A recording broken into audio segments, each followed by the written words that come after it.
Coming up on tonight's broadcast, OSU student enrollment increases, a new app to keep students safe, and a devastating storm hits Alabama. All that and more right here on the Beaver News.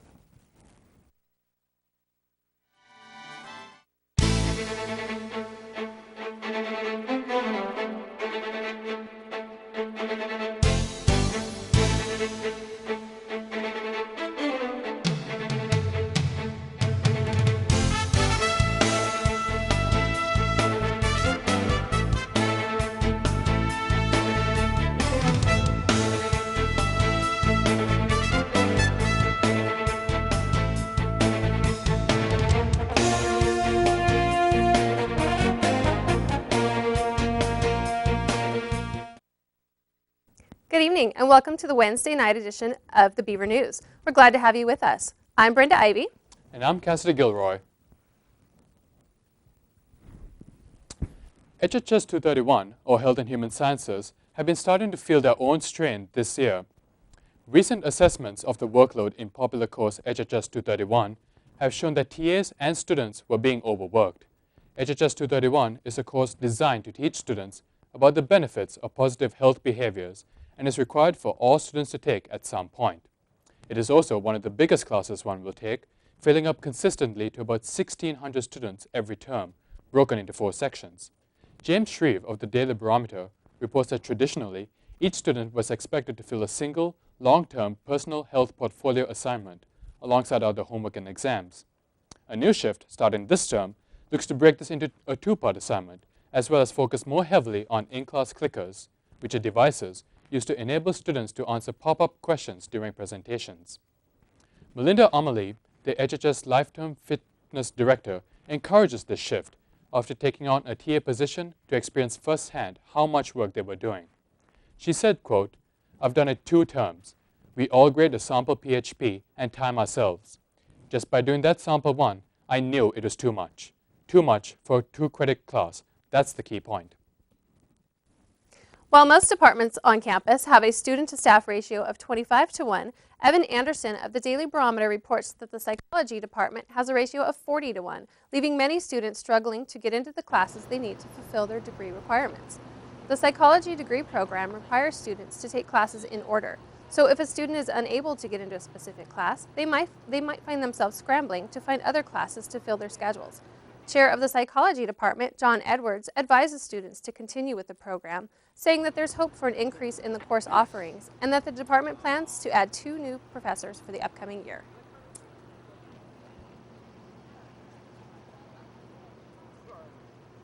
Class? Well, if you really want to, you might consider taking biophysics with Professor Kevin Ahern.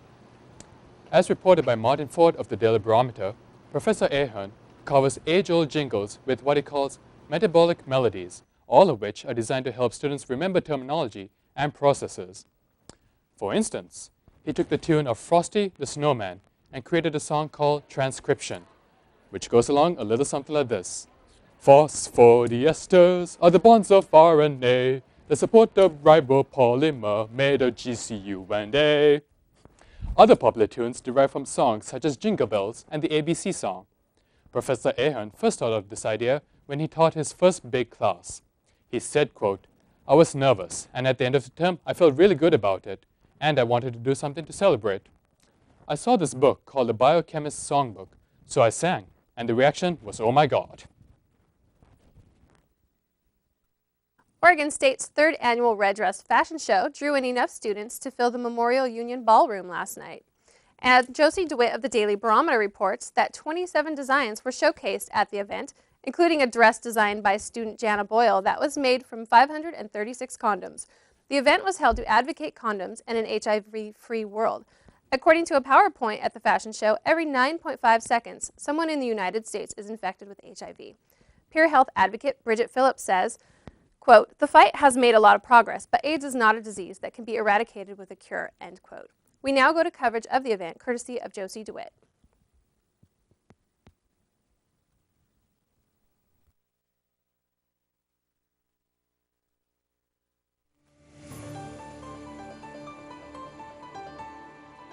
So this year is our third year of doing the Red Dress Fashion Show at OSU, and the Oregon State University Fashion Organization teams up with the Peer Health Advocates of OSU, and we put on this event. And it is great. It's a great time for awareness. We usually do it on World AIDS Day, but we did it a little later this year. This year we had 2 club members from OSUFO step up to the plate. Ashley Castellanos and Taylor Worrell directed the show for us, and they coordinated 30 amazing looks from the apparel design program.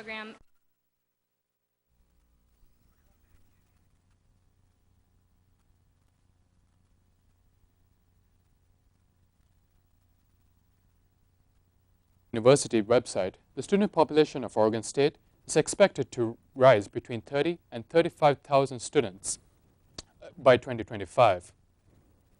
The new buildings are being built to accommodate this situation, as well as new development in the Corvallis town area. Around the city, new town homes are being built, and around the city, new development is being constructed around 29th Street, Tyler, and Polk Avenue, which used to be old apartments that were being built around World War II. The tenants of these apartments were notified in October about the project and are beginning to relocate.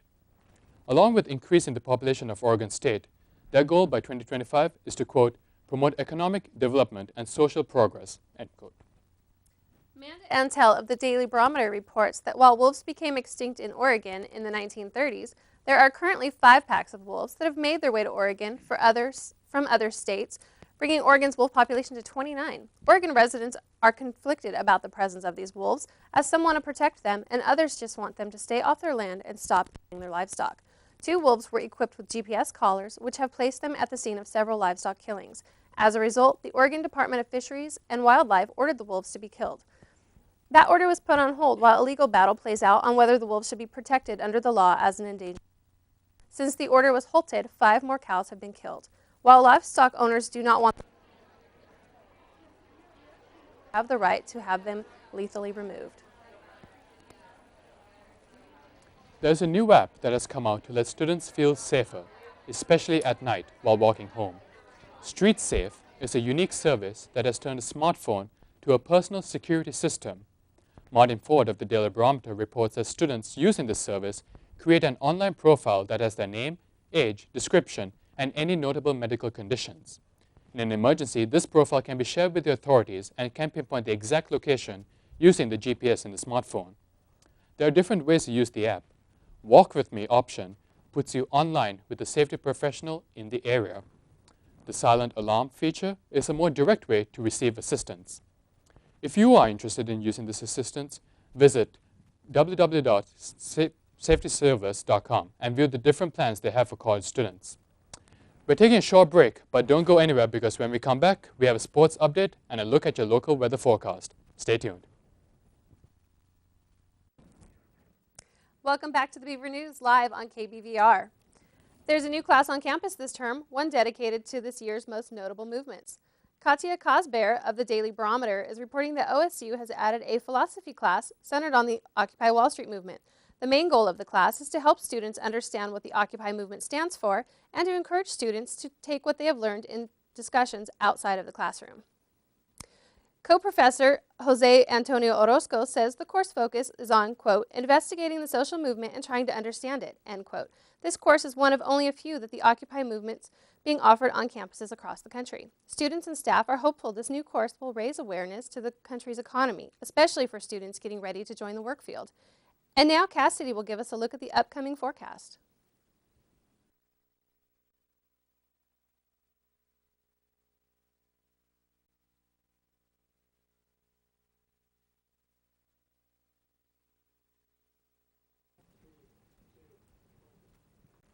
Good evening, Corvallis. My name is Cassady, and I'll be bringing your forecast for tonight.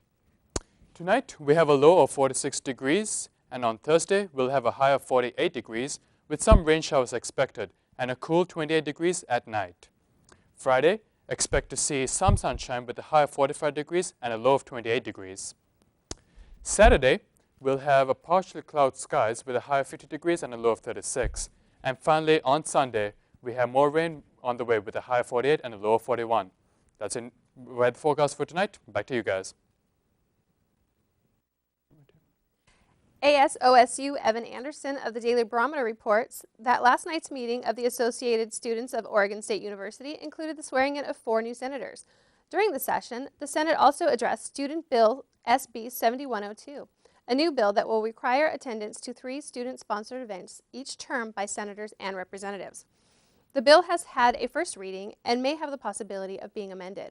Also during the session, an amendment was made to SB 7103, allowing ASOSU members to hold their office hours at alternate locations other than the ASOSU office located in Snell Hall.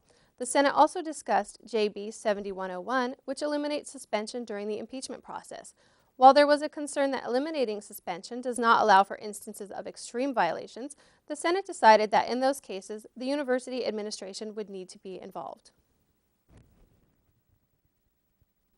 Could our so-called biological clocks have more of an impact on our bodies than we think? New research at Oregon State University recently provided evidence that it does indeed, reports the Daily Barometer.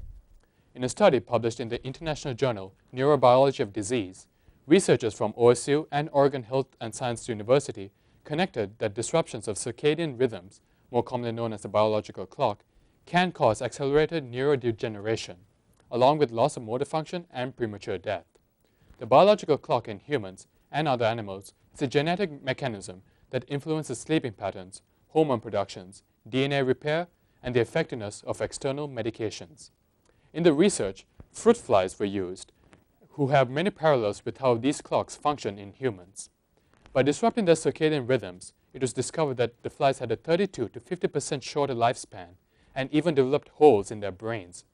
Jadwiga Giboltowicz, an OSU professor of zoology, as well as the project leader, said, quote, "When the biological clock begins to fail, rhythms that regulate cell function and health get disrupted, and we now know that this predisposes the brain to neurodegeneration." Last night, President Obama gave what he called could be his last State of the Union address. CNN reports that in his speech, Obama stood behind his tax increases for the wealthy, both healthcare and Wall Street reform, and government stimulus spending. He also suggested tax breaks for corporations and expanding gas and oil development. Obama declared, quote, "The state of our union is getting stronger and has gone too far in its still sluggish recovery from economic recession to turn back now," end quote. While unemployment rates across the country are still around 8% and the economy still seems uncertain to many, Obama seemed optimistic about the future of the United States. In an overnight raid that concluded early this morning, U.S. Special Forces rescued 2 kidnapped aid workers from Somalia, reports CNN. The hostages, Jessica Buchanan and Paul Tisted, were taken last October in northern Somalia, whilst on visit to humanitarian projects. They belong to an organization known as the Danish Refugee Council's Demining Unit, a group dedicated to making areas safe from landmines and unexploded ordnance. Officials stated there is, quote, "no reason to believe the kidnappers were acting as part of a larger jihadist group. The area where hostages were seized is known as a hub for pirates," end quote. Included in the Special Forces team were members of SEAL Team 6, who were responsible for the raid that killed al-Qaeda leader Osama bin Laden. No injuries were suffered by the assault team. However, reports indicate at least 9 armed gunmen were killed. We're heading into our final break of the evening, but we'll have more of your national and international stories when we return. Stay tuned. Welcome back to the Beaver News, right here on Channel 26. CNN reports that Google will begin combining information collected about its users of its various websites into a single profile. Google previously claimed that they did not create profiles of their users from their search engines or other services such as YouTube or Android phones. Google says that they are now collecting the data in order to tailor advertisements customized to individuals based on Google search histories. The search giant claims they will not sell any user's personal information, and people can always choose to close their accounts if they don't like the new changes. Those changes are set to take place March 1st. Alabama is in a state of recovery at the moment as 3 tornadoes devastated the state on Monday, reports CNN. The National Weather Service confirmed 2 tornadoes in north-central Tuscaloosa County and the third in Jefferson County, each of which came through with winds at an estimated 150 miles per hour. According to the Alabama Red Cross, 211 homes were destroyed in Tuscaloosa, while another 218 were seriously damaged in Jefferson. In addition, 5 schools remain closed, with one that suffered too much damage to be reusable and will have to be torn down. 2 people were also killed in the storm. Relief efforts have been dispatched to the affected areas and have begun recovery operations. Alabama was struck hard 9 months ago in another tornado outbreak that killed 243 people across the state. Earlier today, CNN reported that Facebook will once again be changing their layout, which can affect users' privacy settings if not updated. Although it has been available since September, Facebook is now making the timeline layout universal and will soon be automatically updating for users who have not made the switch themselves. Facebook says the new layout, quote, gives you an easy way to rediscover the things you shared and collect your most important moments. It also lets you share new experiences, like the music you listen to or the miles you run, end quote. Without giving a specific date, in the next few weeks, Facebook will have a 7-day preview of your timeline, allowing users to hide content they don't want available to the public. The GOP presidential candidates Mitt Romney and Newt Gingrich are currently in a statistical tie. CNN is reporting that the former House Speaker's momentum might be slowing down due to results from recent polls. According to the poll, 36% of people likely to vote in Tuesday's Republican Florida primary say they're supporting Romney as the party's nominee, with 34% favoring Gingrich. Former Senator Rick Santorum of Pennsylvania is at 11%, and Representative Ron Paul of Texas is at 9%, with 7% still undecided. Following Gingrich's win in South Carolina on Saturday, he was at 38% in Florida, with Romney at 36%, Santorum at 11%, and Paul at 8%. The candidates are scheduled to participate in a debate tomorrow evening at the University of North Florida in Jacksonville. Florida will hold its primary on Tuesday, where the winner will gain all of 50 of the state's delegates. Today, legendary Penn State football coach Joe Paterno was laid to rest. Yesterday was the viewing for Paterno, with CNN reporting that several thousand people waited out in the cold in a line that stretched over several blocks to pay their respects. Paterno had a 61-year career at Penn State, which ended abruptly last year after he received criticism over how he handled child sex abuse charges against his former assistant. Paterno was 85. For a look at local sports, we go to Mary Johnson. Oregon State Wrestling won both of their duels this weekend, improving their record to 7-2, as reported by Andrew Kilstrom of the Daily Barometer. It was a good day for coach Jim Zaleski, who had his 200th career win. Zaleski said, quote, "It's not just about the records for me personally. It says more about the wrestlers I've had and the wins that I've been able to achieve," end quote. After the win over Northern Colorado Friday, Oregon and North Dakota were tied until redshirt freshman Tyler Meeks won with a major decision to put Oregon State up by 4. The duel was highlighted by R.J. Penna's 18th pin of the season. Though we're over a month away from the season opener at Goss on March 9th, the Oregon State baseball team already has reason to celebrate. In the top 25 ranking released yesterday, Baseball America had the Beavs listed at a respectable 23. Though it seems that they are in for some tough competition from their Pac-12 rivals. Baseball America has Stanford at number 2, Arizona is number 5, UCLA at 14th, and Arizona State at 17th. The University of Florida is currently holding the number 1 spot.